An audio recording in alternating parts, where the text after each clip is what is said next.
أعوذ بالله من الشيطان الرجيم. بسم الله الرحمن الرحيم.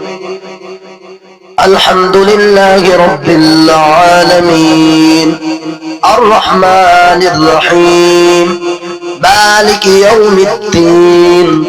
إياك نعبد وإياك نستعين. اهدنا الصراط المستقيم صراط الذين أنعمت عليهم غير المغضوب عليهم ولا الضالين آمين. بسم الله الرحمن الرحيم. ألف لام ميم. ذلك الكتاب لا ريب فيه هدى للمتقين الذين يؤمنون بالغيب ويقيمون الصلاة ومما رزقناهم ينفقون والذين يؤمنون بما أنزل إليك وما أنزل من قبلك وبالآخرة هم يوقنون أولئك على هدى من ربهم وأولئك هم المفلحون. إن الذين كفروا سواء عليهم أأنذرتهم أم لم تنذرهم لا يؤمنون. ختم الله على قلوبهم وعلى سمعهم وعلى أبصارهم غشاوة ولهم عذاب عظيم. ومن الناس من يقول آمنا بالله وباليوم الآخر وما هم بمؤمنين يخادعون الله والذين آمنوا وما يخدعون إلا أنفسهم وما يشعرون. في قلوبهم مرض فزادهم الله مرضا ولهم عذاب أليم بما كانوا يكذبون. وإذا قيل لهم لا تفسدوا في الأرض قالوا إنما نحن مصلحون ألا إنهم هم المفسدون ولكن لا يشعرون. وإذا قيل لهم آمنوا كما آمن الناس قالوا أنؤمن كما آمن السفهاء ألا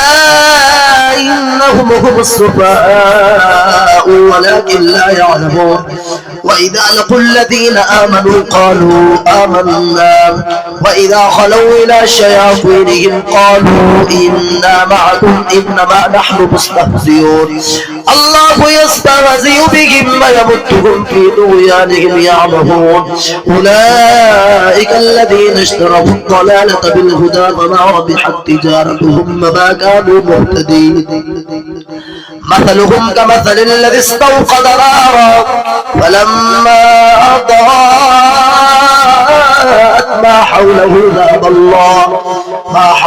ذهب الله بنورهم وتركهم في ظلمات لا يبصرون. صم بكم عمي فهم لا يرجعون. أو كصيب من السماء فيه ظلمات ورعد وبرق يجعلون أصابعهم في آذانهم من الصواعق حذر الموت والله محيط بالكافرين. يكاد البرق يخطف أبصارهم كلما أضاء لهم مشوا فيه وإذا أظلم عليهم قاموا ولو شاء الله لذهب بسمعهم وأبصارهم إن الله على كل شيء قدير. يا أيها الناس اعبدوا ربكم الذي خلقكم والذين من قبلكم لعلكم تتقون الذي جعل لكم الأرض فراشا والسماء بناء وأنزل من السماء ماء فأخرج به من الثمرات رزقا لكم فلا تجعلوا لله أندادا وأنتم تعلمون. وإن كنتم في ريب مما نزلنا على عبدنا فأتوا بسورة من مثله وادعوا شهداءكم من دون الله إن كنتم صادقين وإن لم تفعلوا ولو تفعلوا فاتقوا النار التي وقودها الناس والحجارة أعدت للكافرين وبشر الذين آمنوا وعملوا الصالحات أن لهم جنات تجري من تحتها الأنهار كلما رزقوا منها من ثمرة رزقا قالوا هذا الذي رزقنا من قبل وأتوا به متشابها ولهم فيها أزواج مطهرة وهم فيها خالدون إن الله لا يستحي أن يضرب مثلا ما بعودة فما فوقها وأما الذين آمنوا فيعلمون أنه الحق من ربهم وأما الذين كفروا فيقولون ماذا أراد الله بهذا مثلا يضل به كثيرا ويهدي به كثيرا وما يضل به إلا الفاسقين الذين ينقضون عهد الله من بعد ميثاقه ويقطعون ما أمر الله ويقطعون ما أمر الله به أن يوصل ويفسدون في الأرض أولئك هم الخاسرون كيف تكفرون بالله وكنتم أمواتا فأحياكم ثم يميتكم ثم يحييكم ثم إليه ترجعون هو الذي خلق لكم ما في الأرض جميعا ثم استوى إلى السماء فسواهن 7 سماوات وهو بكل شيء عليم وإذ قال ربك للملائكة إني جاعل في الأرض خليفة قالوا أتجعل فيها من يفسد فيها ويسفك الدماء ونحن نسبح بحمدك ونقدس لك قال إني أعلم ما لا تعلمون وعلم آدم الأسماء كلها ثم عرضهم على الملائكة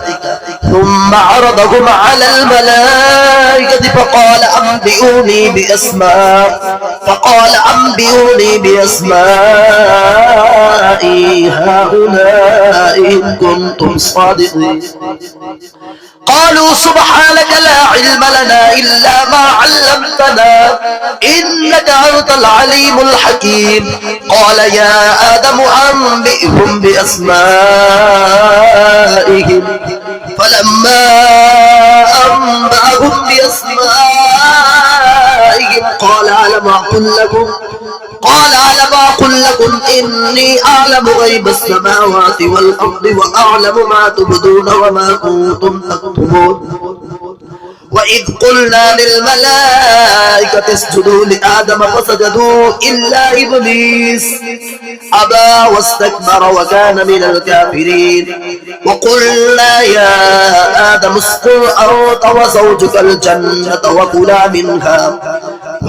منها رغدا حيث شئتما ولا تقربا هذه الشجرة فتكونا من الظالمين فأزلهما الشيطان عنها فأخرجهما مما كانا فيه وقلنا اهبطوا بعضكم لبعض عدو ولكم في الأرض مستقر ومتاع إلى حين فتلقى آدم من ربه كلمات فتاب عليه إنه هو التواب الرحيم قل اهبطوا منها جميعا فإما يأتينكم مني هدى فمن تبع هداي فلا خوف عليهم ولا هم يحزنون والذين كفروا وكذبوا بآياتنا أولئك أصحاب النار هم فيها خالدون يا بني إسرائيل اذكروا نعمتي التي أنعمت عليكم فأوفوا بأهدي أوف بأهدكم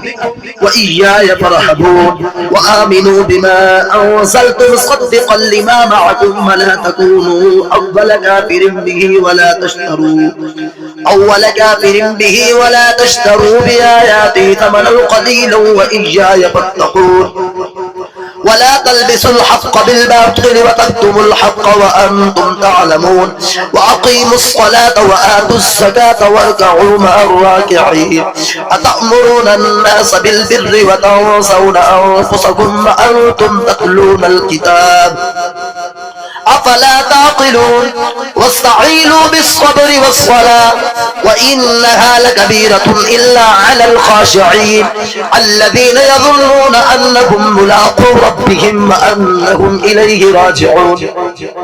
يا بني إسرائيل اذكروا نعمتي التي أنعمت عليكم وأني فضلتكم على العالمين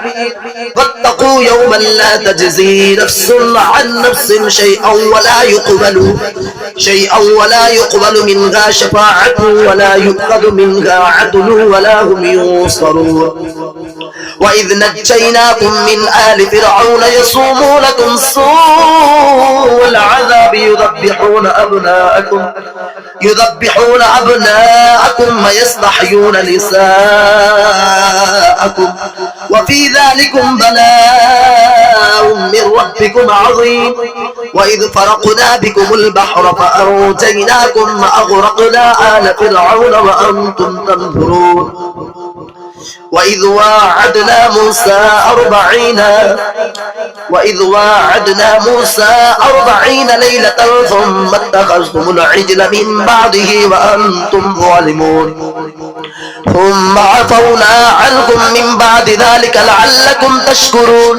وإذ آتينا موسى الكتاب والفرقان لعلكم تهتدون وإذ قال موسى لقومه يا قوم إنكم ظلمتم أنفسكم باتخاذكم العجل فتوبوا إلى بارئكم فاقتلوا أنفسكم ذلكم خير لكم عند بارئكم فتاب عليكم إنه هو التواب الرحيم وإذ قلتم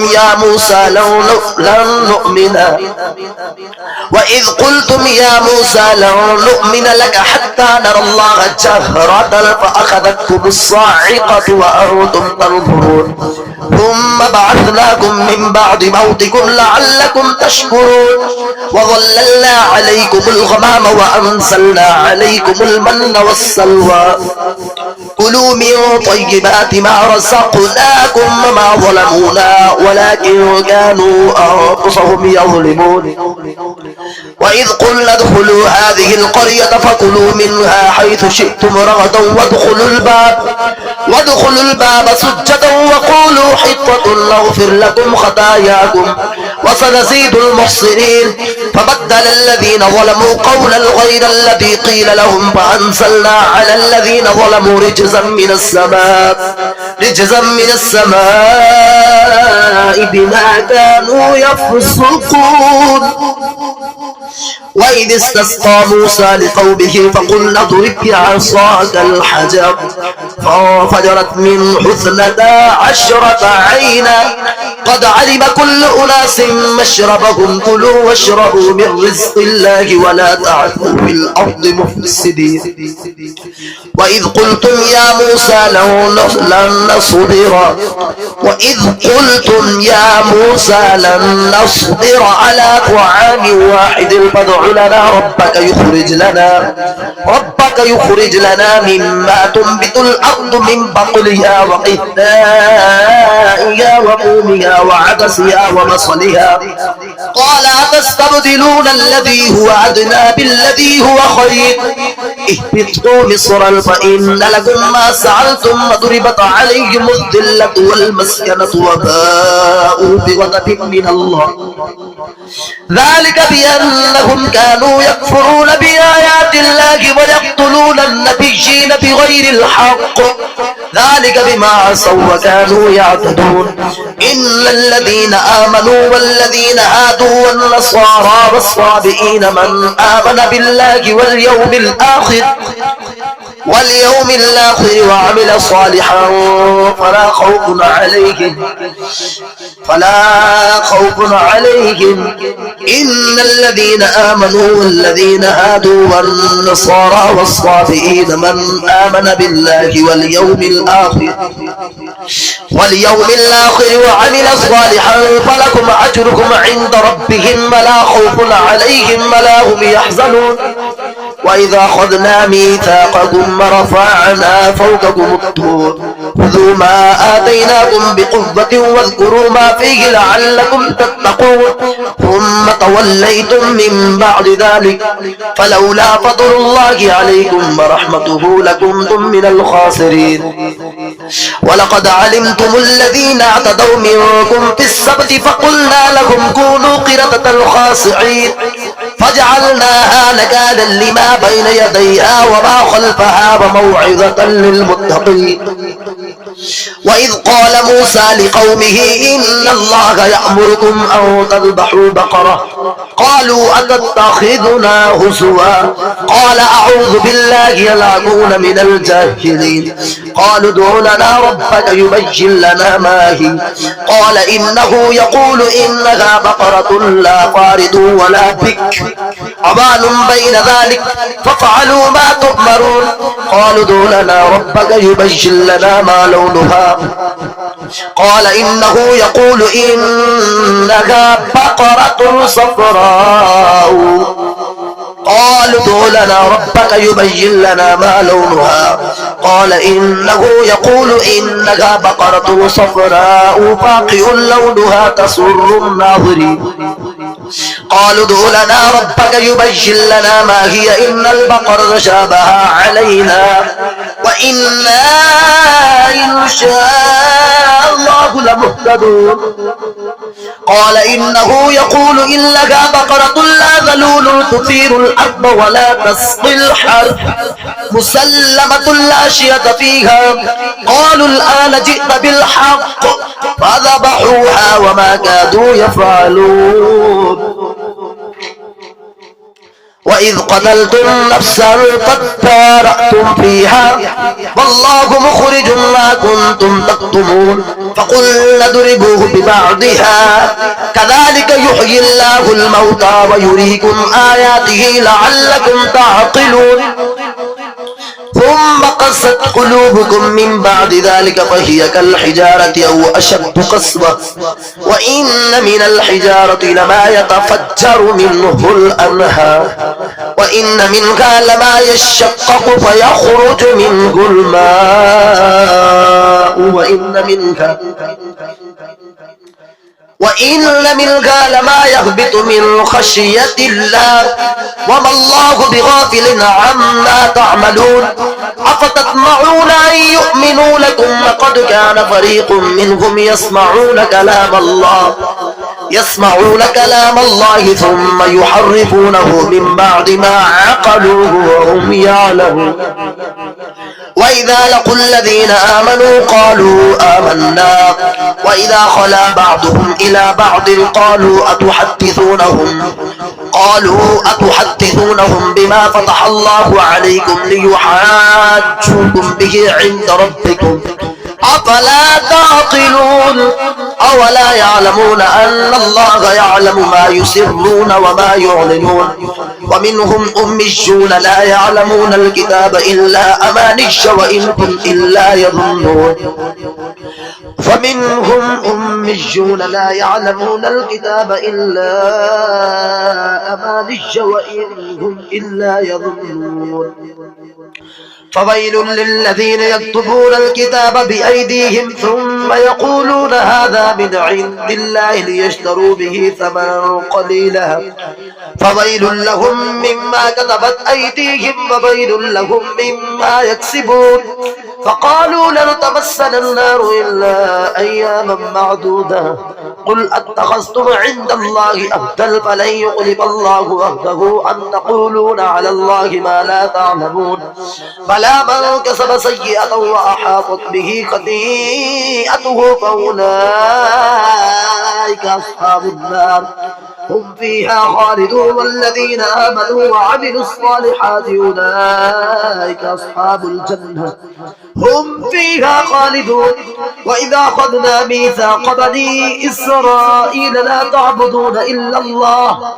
وبالوالدين إحسانا وذي القربى واليتامى والمساكين وقولوا للناس حسنا وأقيموا الصلاة وآتوا الزكاة ثم توليتم إلا قليلا منكم وأنتم معرضون. وإذا أخذنا ميثاقكم لا تسفكون دماءكم ولا تخرجون أنفسكم من دياركم ثم أقررتم وأنتم تشهدون. ثم أنتم هؤلاء تقتلون أنفسكم وتخرجون فريقا منكم من ديارهم تظاهرون عليهم بالإثم والعدوان وإن يأتوكم أسارى تفادوهم وهو محرم عليكم إخراجهم أفتؤمنون ببعض الكتاب وتكفرون ببعض فما جزاء من يفعل ذلك منكم إلا خزي في الحياة الدنيا ويوم القيامة يردون إلى أشد العذاب وما الله بغافل عما تعملون. أولئك الذين اشتروا الحياة الدنيا بالآخرة فلا يخفف عنهم العذاب ولا هم ينصرون. ولقد آتينا موسى الكتاب وقفينا من بعده بالرسل وآتينا عيسى ابن مريم البينات وأيدناه بروح القدس ولو شاء بروح القدس أفكلما جاءكم رسول بما لا تهوى أنفسكم استكبرتم ففريقا كذبتم وفريقا تقتلون وقالوا قلوبنا غلف بل لعنهم الله بكفرهم فقليلا ما يؤمنون. ولما جاءهم كتاب من عند الله مصدق لما معهم وكانوا من قبل يستفتحون على الذين كفروا فلما جاءهم ما عرفوا كفروا به فلعنة الله على الكافرين. بئس ما اشتروا به أنفسهم أن يكفروا بما أنزل الله بغيا أن ينزل الله من فضله على من يشاء من عباده فباءوا بغضب على غضب وللكافرين عذاب مهين. وإذا قيل لهم آمنوا بما أنزل الله قالوا نؤمن بما أنزل علينا ويكفرون بما وراءه وهو الحق مصدقا لما معهم. قل فلم تقتلون أنبياء الله من قبل إن كنتم مؤمنين. ولقد جاءكم موسى بالبينات ثم اتخذتم العجل من بعده وأنتم ظالمون. وإذا أخذنا ميثاقكم ورفعنا فوقكم الطور خذوا ما آتيناكم بقوة واسمعوا قالوا سمعنا وعصينا وأشربوا في قلوبهم العجل بكفرهم قل بئس ما يأمركم به إيمانكم إن كنتم مؤمنين. قل إن كانت لكم الدار الآخرة عند الله خالصة من دون الناس فتمنوا الموت إن كنتم صادقين ولن يتمنوه أبدا بما قدمت أيديهم والله عليم بالظالمين. ولتجدنهم أحرص الناس على حياة ومن الذين أشركوا يود أحدهم لو يعمر 1000 سنة وما هو بمزحزحه من العذاب أن يعمر والله بصير بما يعملون. قل من كان عدوا لجبريل فإنه نزله على قلبك بإذن الله مصدقا لما بين يديه وهدى وبشرى للمؤمنين. من كان عدوا لله وملائكته ورسله وجبريل وميكال فإن الله عدو للكافرين. ولقد أنزلنا إليك آيات بينات وما يكفر بها إلا الفاسقون أو كلما عاهدوا عهدا نبذه فريق منهم بل أكثرهم لا يؤمنون. ولما جاءهم رسول من عند الله مصدق لما معهم نبذ فريق من الذين أوتوا الكتاب كتاب الله وراء ظهورهم كأنهم لا يعلمون. واتبعوا ما تتلو الشياطين على ملك سليمان وما كفر سليمان ولكن الشياطين كفروا يعلمون الناس السحر وما أنزل على الملكين ببابل هاروت وماروت وما يعلمان من أحد حتى يقولا إنما نحن فتنة فلا تكفر فيتعلمون منهما ما يفرقون به بين المرء وزوجه وما هم بضارين به من أحد إلا بإذن الله ويتعلمون ما يضرهم ولا ينفعهم ولقد علموا لمن اشتراه ما له في الآخرة من خلاق ولبئس ما شروا به أنفسهم لو كانوا يعلمون ولو أنهم آمنوا واتقوا لمثوبة من عند الله خير لو كانوا يعلمون يا أيها الذين آمنوا لا تقولوا راعنا وقولوا انظرنا واسمعوا وللكافرين عذاب عليم ما يود الذين كفروا من أهل الكتاب ولا المشركين أن ينزل عليكم من خير من ربكم فالله يختص برحمته من يشاء فالله ذو الفضل العظيم ما ننسخ من آية أو ننسها نأتي بخير منها أو مثلها ألم تعلم أن الله على كل شيء قدير ألم تعلم أن الله له ملك السماوات والأرض وما لكم من دون الله من ولي ولا نصير أم تريدون أن تسألوا رسولكم كما سئل موسى من قبل ومن يتبدل الكفر بالإيمان فقد ضل سواء السبيل ود كثير من أهل الكتاب لو يردونكم من بعد إيمانكم كفارا حسدا من عند أنفسهم من بعد ما تبين لهم الحق فاعفوا واصفحوا حتى يأتي الله بأمره إن الله على كل شيء قدير وأقيموا الصلاة وآتوا الزكاة وما تقدموا لأنفسكم من خير تجدوه عند الله إن الله بما تعملون بصير وقالوا لن يدخل الجنة إلا من كان هودا أو نصارى تلك أمانيهم قل هاتوا برهانكم إن كنتم صادقين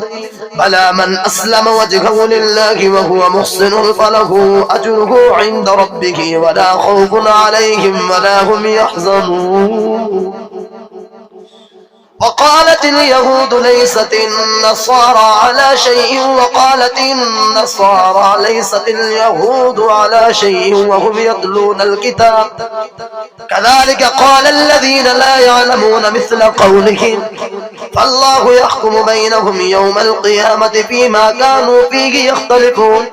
ومن أظلم ممن منع مساجد الله أن يذكر فيها اسمه وسعى في خرابها أولئك ما كان لهم أن يدخلوها إلا خائفين لهم في الدنيا خزي ولهم في الآخرة عذاب عظيم ولله المشرق والمغرب فأينما تولوا فثم وجه الله إن الله واسع عليم وقالوا اتخذ الله ولدا سبحانه بل له ما في السماوات والأرض كل له قانتون بديع السماوات والأرض وإذا قضى أمرا فإنما يقول له كن فيكون وقال الذين لا يعلمون لولا يكلمنا الله أو تأتينا آية كذلك قال الذين من قبلهم مثل قولهم تشابهت قلوبهم قد بينا الآيات لقوم يوقنون إنا أرسلناك بالحق بشيرا ونذيرا ولا تسأل عن أصحاب الجحيم ولن ترضى عنك اليهود ولا النصارى حتى تتبع ملتهم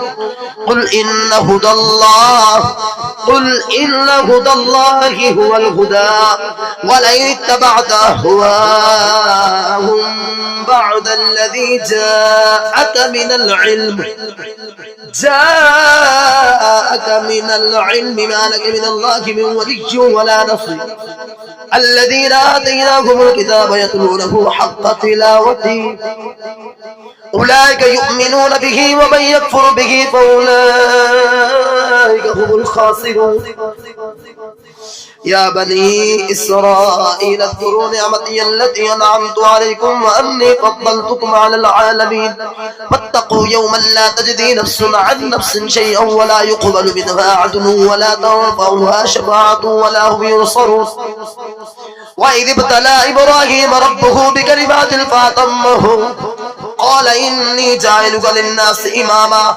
قال ومن ذريتي قال لا ينال عهد الظالمين وإذ جعلنا البيت مثابة للناس وأمنا واتخذوا من مقام إبراهيم مصلى وعهدنا إلى إبراهيم وإسماعيل أن طهر بيتي للطائفين والعاكفين والركع السجود وإذ قال إبراهيم رب اجعل هذا بلدا آمنا وارزق أهله من الثمرات من آمن منهم بالله واليوم الآخر قال ومن كفر فأمتعه قليلا ثم أضطره إلى عذاب الله وبئس المصير وإذ يرفع إبراهيم القواعد من البيت وإسماعيل ربنا تقبل منا إنك أنت السميع العليم ربنا واجعلنا مسلمين لك ومن ذريتنا أمة مسلمة لك وأرنا مناسكنا وتب علينا إنك أنت التواب الرحيم ربنا وبعث فيهم رسولا منهم يتلو عليهم آياتك ويعلمكم الكتاب والحكمة ويزكيهم إنك أنت العزيز الحكيم ومن يرغب عن ملة إبراهيم إلا من سفه نفسه ولقد اصطفيناه في الدنيا وإنه في الآخرة لمن الصالحين إذ قال له ربه أسلم قال أسلمت لرب العالمين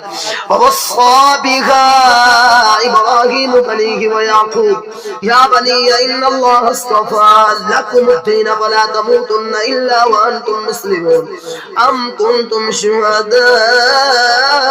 إذ حضر يعقوب الموت إذ قال لبنيه ما تعبدون من بعده قالوا نعبد إلهك وإله آبائك إبراهيم وإسماعيل وإسحاق إلها واحدا ونحن له مسلمون تلك أمة قد خلت لها ما كسبت ولكم ما كسبتم ولا تسألون عما كانوا يعملون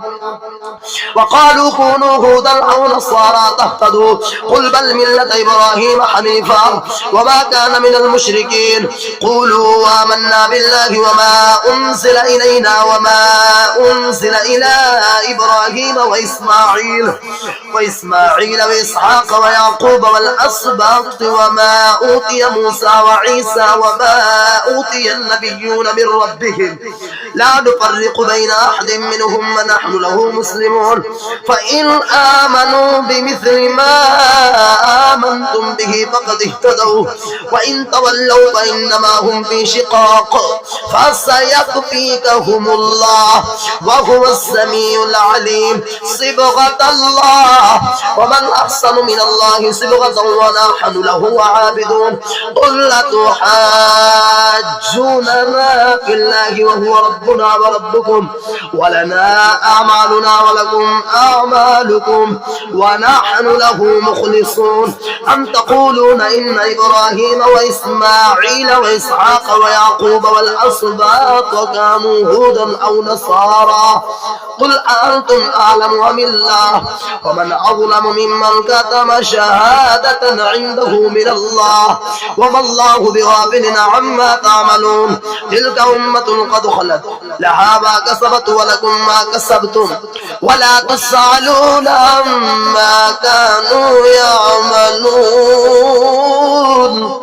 صدق الله العظيم